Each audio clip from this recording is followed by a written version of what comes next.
এক পাবলিক হজ করে আইছে, আর একজন জিজ্ঞেস করছে, হাজি সাহেব ও দেশে গেলেন কি দিয়ে কি বসলেন টসলেন? তো কয় কিছু বুঝি না, ওরা কি কয় শুধু আলহামদুসুরটা বাংলায় পড়লো তাই একটু বুঝলাম। মানে উনিও আলহামদুসুর ভর্তি পারে, মনে হচ্ছে ওটা বুঝি বাংলাই পড়ছে। উমরা করছেন, আনছিলাম 2 কেজি ফুলা পানি খাই মিলেছে। উমরা করছেন, হজে গেলে তো উমরাও করে। উমরা করছেন কয়টা? আনছিলাম 2 কেজি ফুলা পানি খাই মিলেছে। 2 কেজি উমরা আনছিল।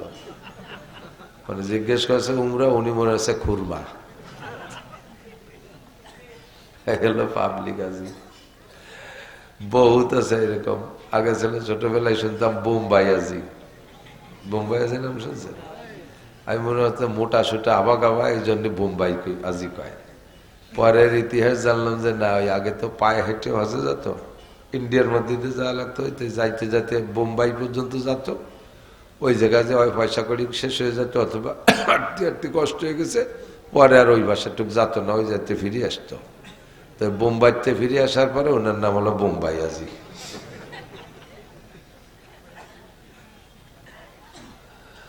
এমন এক বোম্বাই আজি হজে যাচ্ছে ওই বাই রোড, আর ইন্ডিয়ার মধ্যে কেবল একটু বাস চালু হয়েছে, লোকাল বাসে, দামি দামি বাস আসে নাই সে সময়, সর্বপ্রথম বাসের জন্ম হয়েছে। একটু লোকাল বাস, তার মধ্যে দেবার রাস্তাঘাট নাই। তো হাজি সাহেব যাইতেছে হজে, হাজিও মোটা সোটা এক হাজি। বাসে ওঠার পরে যে লোকাল বাস তো ভরি রয়েছে মানুষ, সিটও খালি নাই, রডও খালি নাই। হাজি সাহেব মোটা মানুষ ব্যাটিং বুটিং নিয়ে খানিক দাঁড়ায় রয়েছে, হুমড়িকে পড়ে যেতে যায় ব্রেক করতে গেলি। এর মধ্যে এক সাধু, সেও মোটা এক সাধু, সে সিট পাইয়ে বসে রয়েছে। তো এই বোম্বাই পর্যন্ত যাই এই সাধু বাসের মধ্যে হাজি সাহেবরে জিজ্ঞাসা, আপ কাহা যাওগে? কোথায় যাবেন ভাই? क्या मैं मुसलमान हूँ, मैं हज करने को मक्का जाता हूँ। আমি তো মুসলমান, হজের জন্য মক্কা যাচ্ছি। তো সাধু হিন্দু হলেও মুসলমানদের হজটা শুনে মোটামুটি একটু দুর্বল হয়েছে। तो बोलते आप सीट नहीं पाया? सीट पर नहीं? कि नहीं सीट नहीं मिला तो मेरे गोद पे बैठ जाओ, আমার কোলের মধ্যে বসেন। তো সাধুও মোটা সোটা সাধু, ঘুড়ি টুড়ি আছে, দাঁড়িয়ে দিয়ে মজ দিয়ে একেবারে হুমড়ো সুমড়ো। আজি সাহেবের গায়ে প্রায় 180 কেজি ওজন, বইছে সাধুর কোলে। বাসে যখন খাদের মধ্যে যে ধুলুম দিয়ে পড়ে আর এর যাতা লাগে, আর হাজি সাহেবের তো অসুবিধে নেই, নিচেই মোটা রান, ফোম ফোম বাপ, প্যাট আছে পিছনে, গদি গদি বাপ। হাজি সাহেব ওই জাকিতি আর ভালো ঠেয়ার শকর আদায় করে, ইল্লাল্লাহ হক মক্কায় যাই। উনি খুশিতে শকর আদায়, ইল্লাল্লাহ হক মক্কায় যাই। আর সাধু তলের থেকে হরি কৃষ্ণ কষ্ট পাই, হরি খাই ইল্লাল্লাহ হক মক্কায় যাই, ওকে হরি কৃষ্ণ কষ্ট পাই। তুমি যখন কষ্টই পাও তাহলে আর বোম্বের বাসা যাবো না, আমি তো বোম্বাই আজি বাড়ি যাই। এরম বোম্বাই আজি মেলা ছিল।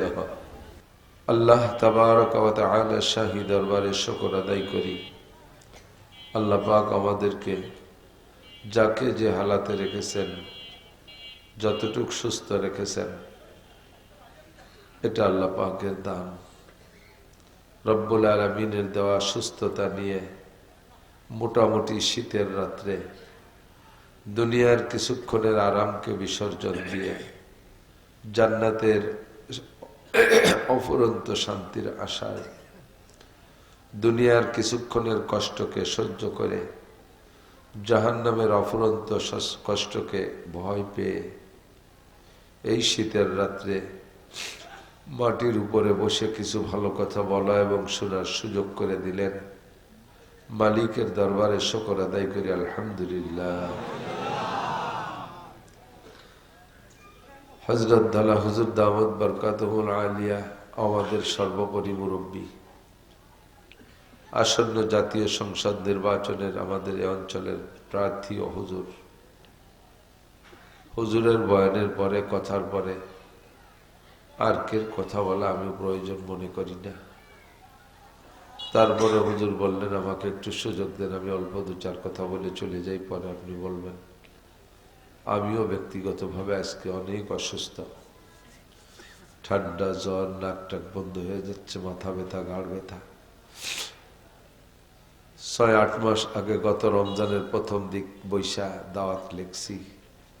আজকে পর্যন্ত সুস্থ থাকবো কিনা, কালকেও কতটুকু ভালো থাকবো, এটা তো কেউই বলতে পারবে না। প্রত্যেকটা মাহফিল বক্তারা দাওয়াত লিখে, কর্তৃপক্ষ বক্তাদের জন্য দোয়া করে, বক্তারাও দোয়া করে, আল্লাহ যার কাছে যে দাওয়াতের ওয়াদা করেছে আমি যেন যথাযথ ওয়াদাটা পূরণ করে আসতে পারি, সেখানে গিয়ে কিছু হিদায়তি কথা বলতে পারি। মনে মনে প্রিপারেশন, প্রস্তুতি সকলেই আমরা নিয়ে রাখি, দোয়া করি। কিন্তু অমা তাদরি নাফসুম মাজা তাকসিবু গাদা, অমা তাদরি নাফসুম বিআইয়ি আরদিন তামুত। আগামীকাল কে কি ইনকাম করব, একটু পরে কে কি খাবো, একটু পরে কার ভাগ্যে কি আছে, এটা কেউই বলতে পারি না। এটা একমাত্র কার জানা আছে?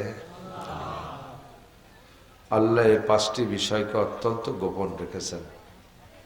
ইন্নাল্লাহা ইনদাহু ইলমুস সাআহ, দুনিয়াটা ধ্বংস হয়ে যাবে, কিয়ামত হবে, এটা সকলে বিশ্বাস করি, কিন্তু কবে হবে তারিখটা কেউকে আল্লাহ জানতে দেয়নি। যে ইসরাফিল আলাইহিস সালামের সিংহার ফুকে দুনিয়া ধ্বংস হবে, সেই ইসরাফিল আলাইহিস সালামকে আল্লাহ পাক কোনো ডেট তারিখ বলে দিয়ে রাখে নেই, যে আমার মনে না থাকলেও তুমি ইসরাফিল মনে হইলে ফুটা দিয়ে দিয়ে জোরে সরে, এরকম কোনো ডেট আগের থেকে ওনারা লিখে টিকে দেয় নেই। উনিও ডেলি কয় আল্লাহ সময় হয়েছে নাকি ফু দেব, আল্লাহ কয় না দেয় নেই, ও সময় হয় নেই, সময় আছে, আর কিছুদিন বাকি আছে, আমি কব তারপরে ফু দিও। তবে ফু দেওয়ার আগের অবস্থা এমন হবে যে লা তাকুমুস সাআতু হাত্তা ইউকালা ফিল আরদি আল্লাহ আল্লাহ, যতক্ষণ পর্যন্ত জমিনের মধ্যে একজন মানুষ আল্লাহ বলনেওয়ালা থাকবে অতদিন তুমি ফু দিবা না। তাইটি ডোনাল্ড ট্রাম্প যত অন্যায় করুক, নেতানিয়াহু যা আকাম কুকাম করে করুক, করতে দাও, সময় মতো জোরে উপরে তেটা আছাড় দেবো, সেই সময় সোজা হয়ে যাবে। আর তুমি ফু দিবা আমি বলার পরে, তবে তারিখ বলে দেয়নি আল্লাহ। ওয়ায়ুনাজ্জিলুল গাইস, কোন মেঘে কবে বৃষ্টি নামবে, মিকাইল আলাইহিস সালাম বৃষ্টি নামায়, কিন্তু উনি বৃষ্টি নামানোর 1 সেকেন্ড আগেও জানে না যে কোন এলাকায় কোন সময় বৃষ্টি নামাইতে হবে। হুকুম হওয়ার সাথে সাথে আল্লাহ তাআলা যখন হুকুম দেন তখন নামানো শুরু করে। ওয়ায়ুনাজ্জিলুল গাইস ওয়া ইয়ালামু মা ফিল আরহাম, কোন মহিলার পেটে বাচ্চা আছে আর নাই, কোন মহিলা গর্ভধারণ করার ক্ষমতা রাখবে কি রাখবে না, কার পেটে কয়টা বাচ্চা হবে, এটা একমাত্র আল্লাহ ছাড়া কেউ বলতে পারবে না।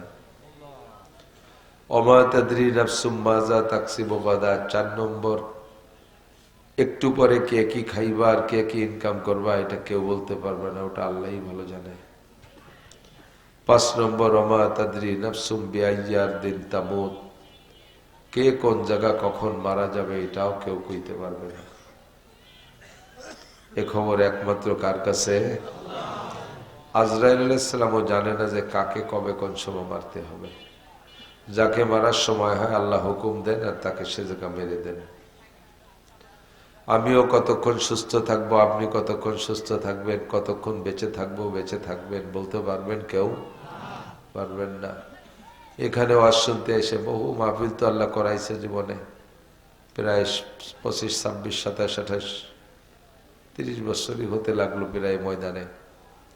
তো একটা দুটো মাহফিল তো করিনি, অনেক মাহফিলে দেখেছি শ্রোতা সামনে আসছে, জায়গায় স্টপ করছে, দোয়া করে ছেড়ে দিছি। ঘরে যাওয়ার পরে কিছুক্ষণের মধ্যে মাইক বেড়ে গেছে, শোক সংবাদ। খবর পেলাম লোকটা আমার সামনে বসে বয়ান শুনতেছিল। কত বক্তাদের খবর পাইলাম বয়ান করে বাসায় যাচ্ছে, রাস্তায় বাসা পর্যন্ত যেতে পারে না, অ্যাক্সিডেন্ট করে রাস্তায় মারা গেছেন। কত সভাপতি আমাকে দাওয়াত দিয়ে আসছে, মাহফিলে আসার পরে জিজ্ঞেস করলাম সভাপতি সাহেব কই, কয় যে উনি আপনি আসা এই মাহফিলে 3 দিন আগে মারা গেছে।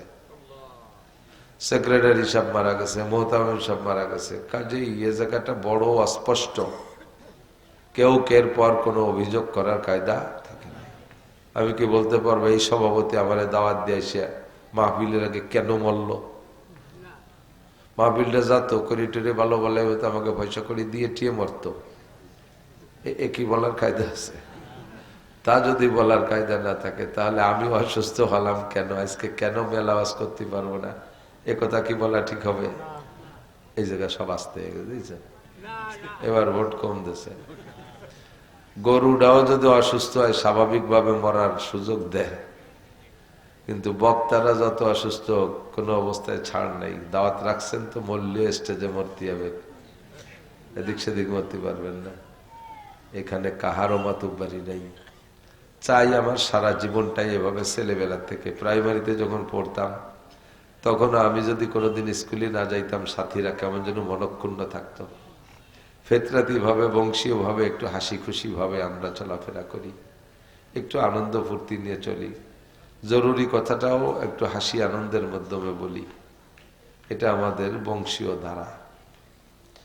তো কাজেই যত অসুস্থ থাকি কিন্তু আনন্দ মন থেকে দূরে সরাইতে পারি না, হাসি খুশির ভিতর দিয়েই সময়টা কাটাইতে চাই।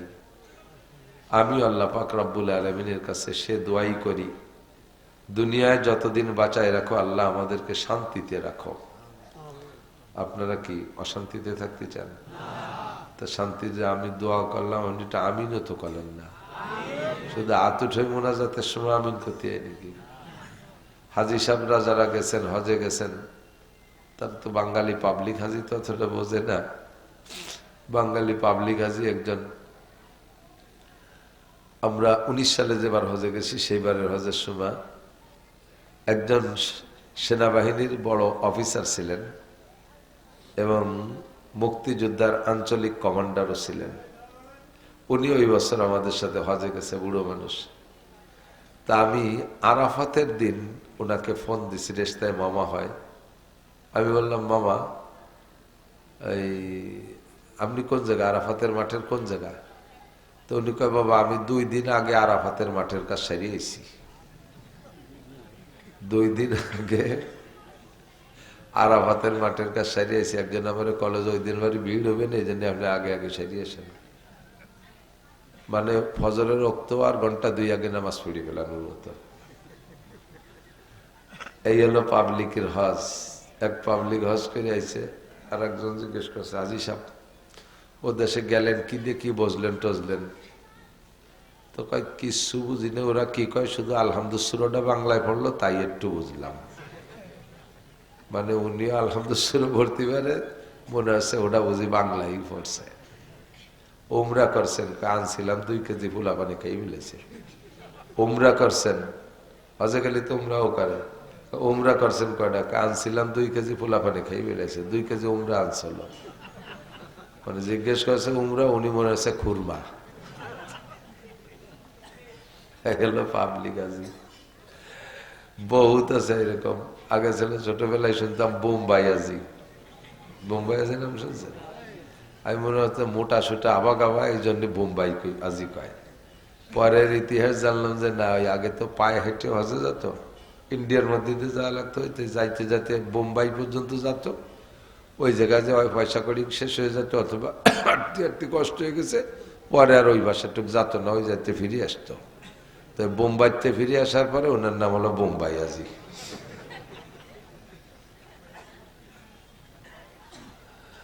এমন এক বোম্বাই আজি হজে যাচ্ছে ওই বাই রোড, আর ইন্ডিয়ার মধ্যে কেবল একটু বাস চালু হয়েছে, লোকাল বাসে, দামি দামি বাস আসে নাই সে সময়। সর্বপ্রথম বাসের জন্ম হয়েছে, একটু লোকাল বাস, তার মধ্যে দেবার রাস্তাঘাট নাই। তো হাজি সাহেব যাইতেছে হজে, হাজিও মোটা সোটা এক হাজি। বাসে ওঠার পরে যে লোকাল বাস তো ভরি রয়েছে মানুষ, সিটও খালি নাই, রডও খালি নাই। আজি সাহেব মোটা মানুষ ব্যাটিং বুটিং নিয়ে খানিক দাঁড়ায় রয়েছে, হুমড়িকে পড়ে যেতে যায় ব্রেক করতে গেলি। এর মধ্যে এক সাধু, সেও মোটা এক সাধু, সে সিট পেয়ে বসে রয়েছে। তো এই বোম্বাই পর্যন্ত যাই এই সাধু বাসের মধ্যে হাজি সাহেবদের জিজ্ঞাসা, আপ কাহা যাওগে, কোথায় যাবেন ভাই? কে मैं মুসলমান हूँ, मैं हज करने को मक्का जाता हूँ। আমি তো মুসলমান, হজের জন্য মক্কা যাচ্ছি। তো সাধু হিন্দু হলেও মুসলমানদের হজটা শুনে মোটামুটি একটু দুর্বল হয়েছে। तो बोलते आप सीट नहीं पाया? सीट पर नहीं कि नहीं, सीट नहीं मिला तो मेरे गोद पे बैठ जाओ, আমার কোলের মধ্যে বসেন। তো সাধুও মোটা সোটা সাধু, বড়ি টুড়ি আছে, দাঁড়িয়ে দিয়ে মজ দিয়ে একেবারে হুমড়ো সুমড়ো। আজি সাহেবের গায়ে প্রায় 180 কেজি ওজন, বইছে সাধুর কোলে। বাসে যখন খাদের মধ্যে যে দুলুম দিয়ে পড়ে আর এর জাতা লাগে, আর হাজি সাহেবের তো অসুবিধে নেই, নিচেই মোটা রান, ফোম ফোম বাপ, প্যাট আছে পিছনে, গদি গদি বাপ। হাজি সাহেব ওই জাকিতি আরো ভালো ঠেয়ার শকর আদায় করে, ইল্লাল্লাহ হক মক্কায় যাই। উনি খুশিতে শকর আদায়, ইল্লাল্লাহ হক মক্কায় যাই। আর সাধু তলের থেকে হরি কৃষ্ণ কষ্ট পাই, হরি খাই ইল্লাল্লাহ হক মক্কায় যাই, ওকে হরি কৃষ্ণ কষ্ট পাই। তখন তুমি যখন কষ্টই পাও তাহলে আর বোম্বের বাসা যাবো না, আমি তো বোম্বাই আজিবে বাড়ি যাই। এরম বোম্বাই আজি মেলা ছিল, টের পান না আপনারা? হজের অনেক কিছু ওই জায়গা দেখবেন, জুমার দিন বিশেষ করে খুতবায়, জুমার খুতবা হেরেম শরীফে যদি আপনি মক্কায় প্রথম যে 20-22 দিন থাকা লাগবে, 22 দিনের ভিতরে আপনি 3টে শুক্রবার তো অবশ্যই পাবেন। প্রত্যেক জুমার সময় দেখবেন খতিব সাহেবরা বয়ান করে, বয়ানের ভিতরে দোয়া করে। নামাজের পরে আর মুনাজাত করে না, জুমার নামাজের পরে যত জরুরি হোক মুনাজাত জুমার নামাজের পরে করে না, ওই খুতবার ভিতরে দোয়া করে, আল্লাহুম্মা ইজ্জিল ইসলাম ওয়াল মুসলিমিন, আল্লাহুম্মা আনসুরিল ইসলাম ওয়াল মুসলিমিন, আখযুলিল কাফারাত ওয়াল মুবতাদিআত ওয়াল ইয়াহুদা ওয়ান নাসারা ওয়াল মাজুস ওয়াল হুনুদ ওয়াশ শুয়ুঈন। এমন করে রব্বানা আতিনা ফিদ দুনিয়া হাসানা, রব্বানা যালামনা আনফুসানা, রব্বানা হাব লানা মিন আজওয়াজিনা, রব্বানা লা তুযিগ কুলুবানা, রব্বানা লা তুআখিয আলাইনা। এই জাতীয় মোনাজাত যত আছে সব খুতবার মধ্যে বলে, হাত উঠায় না। যারা আরবি বোঝে তারা ফাঁকে ফাঁকে বলে আল্লাহুম্মা আমিন, আমিন, আল্লাহুম্মা আমিন, এগুলো বলে। কতক্ষণ? এই জন্যে দোয়ার পরে শুধু আতুটুনুর সময় মোনাজাতের মধ্যে আমিন বলতে হবে, আল্লাহুম্মা আমিন তা না, যে কোনো সময় দোয়া হলে কি বলতে হয়? আল্লাহুম্মা আমিন। আল্লাহ আমাদের দোয়া কবুল করে নাও। আল্লাহ আমাদের সবাইকে সুস্থতার সাথে, ইজ্জতের সাথে, আমার দিকে সুর তাল আজকে হওয়ার শক্তিও নেই, যেভাবে বলতেছি আপনারা যদি বিরক্ত না হন তাহলে একটু আস্তে আস্তে বলবো। আমি আপনাদের জন্য একটা দোয়া করতেছি, আল্লাহ সুস্থতার সাথে, ইজ্জতের সাথে, প্রশস্ত হালাল রিজিকের সাথে আমাদেরকে লম্বা হায়াতে দান করো। সুস্থতার সাথে হায়াতের দাম আছে, হায়াত চাই, সকলে চাই, কিন্তু সুস্থতার সাথে হায়াত। বলেন 200 বছর হায়াত পাইলেন, কিন্তু 100 বছর ভালো ছিলেন, লাস্টের 100 বছর প্যারালাইসিস হইয়া বারান্দায় পড়ে থাকলেন। এই 100 বছর যে বারান্দায় পড়ে থাকলেন, যদি সৈয়দ বংশের চেয়ারম্যান হয়, ওর ওই হায়াতের 5 পয়সার দাম আছে? ফ্যামিলির সবাই বিরক্ত বোধ করে, সামনের বার বলতেও পারে না যে মরিয়ে যাও। মুরব্বী মানুষ, ওনার কত জায়গা জমি আমরা ব্যবহার করতেছি, উনি আমাদের আব্বা, উনি আমাদের মুরব্বী, কিভাবে কই মরিয়ে যাও, কিন্তু ভিতরে ভিতরে অপেক্ষা করে যে মরে না কে, ঠিক না? কোনোভাবে যদি না মারতে না পারে, মাদ্রাসা এসে হুজুরকে হাতে 5,000 টাকা দিয়ে হুজুর একটা জালাল খতম ফলে আমার আব্বারে মারিয়ে দিয়ে যায়, নিদেন দি, ঠিক না? যদি কয় যে তোমার বাপ, তুমি জালালি খতম পড়ে মারতে চাচ্ছ কে, কয় যে হুজুর জানেন না কি জ্বালান জ্বালায়, খেতা কাপড় গিয়ে 5 দিন নষ্ট হয়ে বেলায়, সেদিন আমার মার মুখ বড়ি মুতিয়ে দিয়েছে। আর কত সহ্য হয়, মাও তো অসহ্য হয়ে গেছে, মাও তো বুড়ো। তাহলে শেষের এই অসুস্থ 100 বছরের কোনো 5 পয়সার দাম নাই। কাজেই দোয়া করব সুস্থতার সাথে হায়াতের। বলেন যতদিন বাঁচায় রাখো আল্লাহ সুস্থ রাখো, বলি আমিন। আর সুস্থতার ভিতর দিয়ে হায়াত শেষ হয়ে গেলে অল্পের মধ্যে তুমি, আমি যা ইনকাম করেছি জীবনে, তো 2-4 টাকা ইনকাম করেছি, আমার টাকা যেন আমি রোগ ব্যাধি আর অসুখ বিসুখের মাধ্যম দিয়ে খরচ করে না যাই, আমার পয়সা কড়িগুলো যেন সন্তানদের জন্য থেকে যায়। কতক্ষণ? এটা হাদিসে আসছে, হাদিসে কুদসি আল্লাহ পাক বলেন, ইয়া বনি আদম আনতাজারা ওয়ালাদাকা আগনিয়া খায়রুম মিন আনতাজারাহুম আলাতান ইয়াতাকাফফুনান নাস। এটা হাদিসে কুদসি, নবী পাকের ভাষা, কথা আল্লাহ। আল্লাহ বলেন, হে বনি আদম, তুমি তোমার সন্তানদেরকে গরিব রেখে যাওয়ার চাইতে তাদের ধনী রেখে যাওয়া ভালো। তাদেরকে ফতের ফকির বানাইয়া কেউ নিজের সন্ন্যাসী সাজলে কিছু কামাই করবো না, দুনিয়ার কিছু করবো না, এটা করবো না, ওটা করবো না, সে শেষমেশ কতগুলো ফুটোয় তুয়ে গেলে সাল মাইয়া সেগুলো ভাঙ্গা থাল হাতে দিয়ে নামাই দিয়ে গেলে, বাবা দোয়া করলাম তোমরা যেন জীবন বইরে ভিক্ষে করে খাতি পারো, আল্লাহ যেন তোমাদের ভিক্ষের অভাব না রাখে, এ দোয়া করা যাবে না। সন্তানদেরকে অভাবে ভিক্ষাবৃত্তির মধ্যে না রেখে তাদেরকে সম্পদশালী করে রেখে যাওয়াটা বেশি উত্তম। এ ব্যাপারে আমরা সকলেই চেষ্টা করব। বাকি আমার জিন্দেগি ভরে যা কামাই করছি, শেষকালে আল্লাহ তাআলা এমন একটা মরণ ব্যাধি দিলেন যেই ব্যাধিতে আমার সংসারে সব চুষে দিয়ে যেতে পারে। জাগা বেচে, নগদ টাকা শেষ, জাগা জমি, ঘর বাড়ি, গরু বাছুর সব শেষ, ঘর বাড়ি বেচে, তারপরে জাগা জমি যা ছিল সব বেচে, ট্রিটমেন্ট হয় না। যতক্ষণ মানুষ বেঁচে থাকে ততক্ষণ তো পরিবারের সদস্যরা তারা বাঁচানোর জন্য যথোপযুক্ত চেষ্টা করে, করে কি করে না? তো এমন যেন না হয় যে আমার ইনকামটা আমার পিছনেই খরচ হয়ে যাক। আল্লাহ এতদিন হায়াত দাও, যে হায়াতটা আমার জিন্দেগিতে মানুষেরও উপকারে আসে, তোমার দিনেরও উপকারে আসে। যে সুবা আমার হায়াতের দ্বারা মানুষের ক্ষতি হবে, তোমার দিনের উপকার না হলেও মানুষের ক্ষতি হবে, পরিবারের সদস্যদের ক্ষতি হবে। আল্লাহ এমন হায়াত আমি চাই না। আমি যেন কাহারও উপরে বোঝা হয়ে না উঠি। আমার পেশাব পায়খানা যেন কাহারও ঘরে ফেলাইয়া সাফ করা না লাগে। আমার যেন মুখে তুলে উঠে খানা খাওয়ানো না লাগে। আমার যেন হাসপাতালে আইসিইউতে লম্বা টাইম রেখে হাজার হাজার লাখ লাখ টাকা খরচ করানো না লাগে। আল্লাহ তুমি এতদিন হায়াত দাও, এভাবে আমাকে হায়াত দাও যে হায়াতটা সুস্থতার সাথে আমি বেঁচে থাকতে পারি, আর হায়াত শেষ হয়ে গেলে অল্পের মধ্যে আমাকে ইমানের সাথে রহমতের কোলে তুলে নিও, বলি আমিন। আপনারা কি এভাবে একমত? সুস্থ আছেন কিন্তু কি বলে, হ্যাঁ সুস্থ আছেন কিন্তু অভাব, চরম অভাব, অভাবের জ্বালায় কি কার কি ধরবেন, মারবেন, খাবেন, চুরি আনবেন, পেঁয়াজ চুরি আনবেন, ধান চুরি আনবেন, পাট চুরি আনবেন, মুরগি চুরি আনবেন, পরের কদু চুরি আনবেন, এই সমস্ত চুরি চোট্টামি পর্যন্ত সুদিয়ে কারবার করা লাগে, মানুষের কাছে ভিক্ষে খয়রাত করা লাগে। এরকম অভাব আল্লাহ দিও না।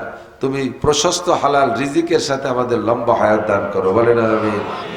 সুস্থতাও আছে, হায়াতও আছে, কিন্তু জিন্দেগিতে এমন একটা আকাম করে ফেলাইছেন যে মানুষের সামনে মুখ দেখানো যায় না। রাস্তা দিয়ে হাঁটতে গেলে কয় যে এই যে যাইতেছে সেই নুচ্ছ, এই যে সেই চোর যায়।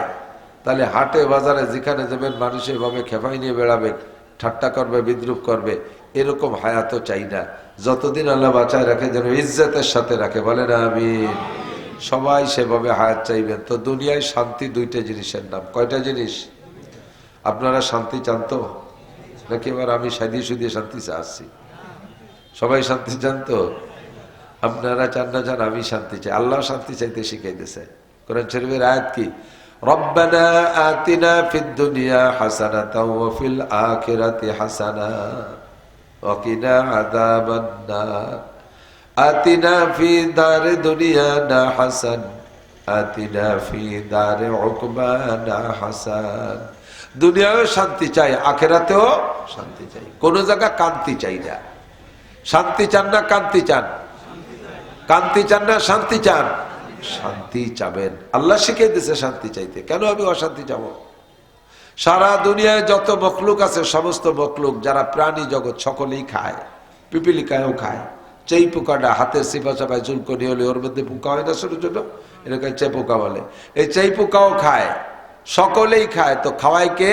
আল্লাহ। ওমা মিন দাব্বাতিন ফিল আরদি ইল্লা আলাল্লাহি রিজকুহা। যারা যতটুকু সুখ শান্তিতে আছে, যারা যা খাচ্ছে সব খাবার আসমান থেকে আসে। অফিস সামাই রিজকুকুম ওয়া মা তুআদুন। তোমাদের জন্য সব রিজিক আসমান থেকে যায়। আসমান থেকে যায় কেন? রিজিকের মালিক কে?